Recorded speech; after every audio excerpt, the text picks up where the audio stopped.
Why research climate change in the context of a developing country? Our two fellow scientists, ZUZANA and LENKA, spent 3 weeks in Zambia, Africa, researching climate change. Let's look at the details in a series of short videos with their engaging story.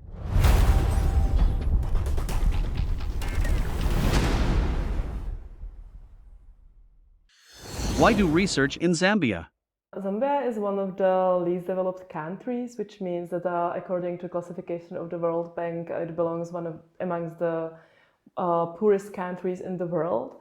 And this is the reason why Zambia is quite one of the most important recipient countries of international development cooperation. And lots of this money goes to projects oriented on sustainable livelihoods. And by sustainable livelihoods, I mean, for example, support of climate-smart agriculture, some market value chains, etc., etc. And what is important is, though, that these projects are happening in a broad social-ecological context. So it means that what happened in the nature influenced the society, and what's happening in the society influence the nature. And if we are aiming at implementing projects focused on sustainable livelihoods, so we need to understand the context of both.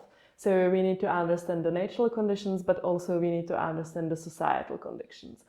So in these terms, our main motivation was to map diverse social-ecological linkages in cooperation with one of the biggest Czech NGOs active in development cooperation called People in Need, and to support them in implementation of their projects by bringing in new information on especially this social aspect of the social ecological system.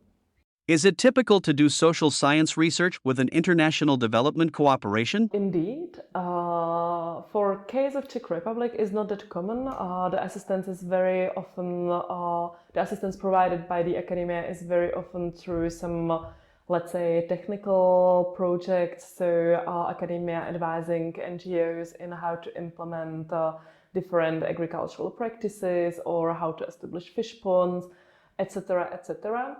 But for example, in Germany, Great Britain, Sweden, and other, I would say, Western donors. So it's very often, and this is of course quite understandable, because if we do not critically reflect on what's happening in the society, we simply cannot expect desired outcomes of the project. So this is actually really crucial to connect development cooperation with social science research.